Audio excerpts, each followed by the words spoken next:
Big boss OTT season 3 के घर के अंदर हुआ है दोस्तों शॉकिंग एलिमिनेशन मुनीषा जी का। मुनीषा खटवानी जो है शो से बाहर निकल चुकी हैं और घर से बाहर निकलते ही उन्होंने एक्सक्लूसिव इंटरव्यू के जरिए बहुत सारे चौंकाने वाले खुलासे किए। विशाल और अरमान की लड़ाई में आखिरकार मुनीषा जी ने किसका दिया साथ और मुनीषा जी के अकॉर्डिंग टॉप 3 कंटेस्टेंट जो हैं वो कौन है, और साथ ही साथ आपको बताना चाहते हैं दोस्तों मुनीषा जी को ऐसा क्यों लगता है कि वो घर में रहने के लिए सबसे ज्यादा डिजर्विंग कंटेस्टेंट है और वो अपना 200% जो है वो दे रही थी। ये सारी की सारी बातें पूरे विस्तार से बताएंगे दोस्तों आज के खास रिपोर्ट में। लेकिन इससे पहले अगर अभी तक आपने हमारे YouTube channel quick TV news को आपने सब्सक्राइब नहीं किया है दोस्तों, तो सबसे पहले क्विक टीवी न्यूज को आप सब्सक्राइब कर लें। बेल आइकन के घंटे को आपने नहीं दबाया है दोस्तों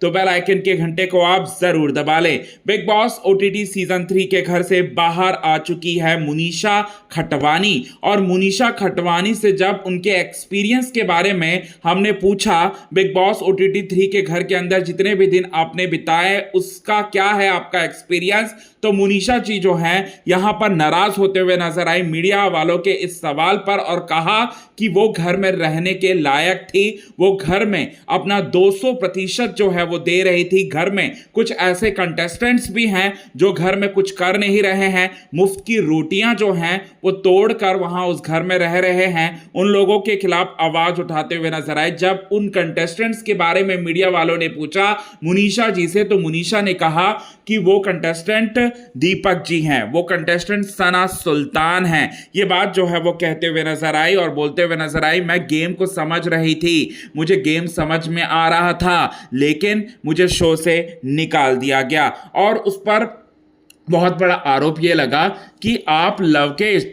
और विशाल की बहुत अच्छी दोस्त थी। लवकेश और विशाल से दोस्ती करने की क्या आपकी बहुत बड़ी साजिश थी, क्योंकि आपको लवकेश कटारिया के फैंडम के बारे में पता चल चुका था, तो इसीलिए आपने लवकेश और विशाल का सहारा लेकर आप आगे बढ़ने के बारे में सोच रही थी। क्या आप इस पर कहना चाहेंगी? इस पर जो है यहाँ पर मुनीषा जो है यहाँ ये बोलते हुए नजर आई, कहते हुए नजर आई कि ऐसा कुछ नहीं है, वो दोनों मेरे बच्चे जैसे हैं, मैं इसीलिए उनसे जो है वो कनेक्ट हो पाई। इसके बाद हमने पूछा कि टॉप 3 में आप किने किने देखना चाहते हैं, तो ये बात जब मुनीषा जी से जब किया गया तब मुनीषा जी ने बोला कि टॉप 3 में ऑब्वियसली मैं विशाल और यहां पर लवकेश को देखना चाहती हूं, और अगर मुझे बहुत ज्यादा खुशी होगी शिवानी भी अगर पहुंच जाएंगी तो मुझे बहुत ज़्यादा खुशी होगी। ये बात जो है मुनीषा जी ने कहा, क्योंकि शिवानी भी गरीब घर से ताल्लुकात रखती है, उनकी गरीबी का बहुत ज़्यादा मजाक उड़ाया जाता है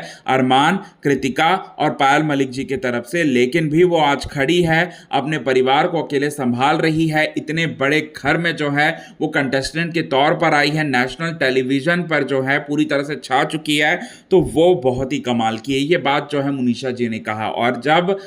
विशाल पर अरमान के थप्पड़ इंसिडेंट को बारे में जब हमने उनसे पूछा तो यहाँ पर कहा कि अरमान टोटली रॉन्ग है, विशाल यहाँ पर पूरी तरह से सही है। और साथ ही साथ जब थप्पड़ पड़ रहा था तब मैंने उस समय नहीं थी तो एग्जैक्ट मैं बता नहीं सकती कि गुस्सा अरमान को क्यों आया, लेकिन हाँ जितना मैंने सुना उनको सिर्फ और सिर्फ गुस्सा इसीलिए आया क्योंकि उनके भाई पर जो है कमेंट मतलब उनकी वाइफ पर कमेंट पास कर रहे थे यहाँ विशाल, इसीलिए उनको गुस्सा आया। तो ये सारी की सारी खुलासे जो हैं मुनीषा जी ने किया। क्या है आपका इस पर कहना? इनके एविक्शन पर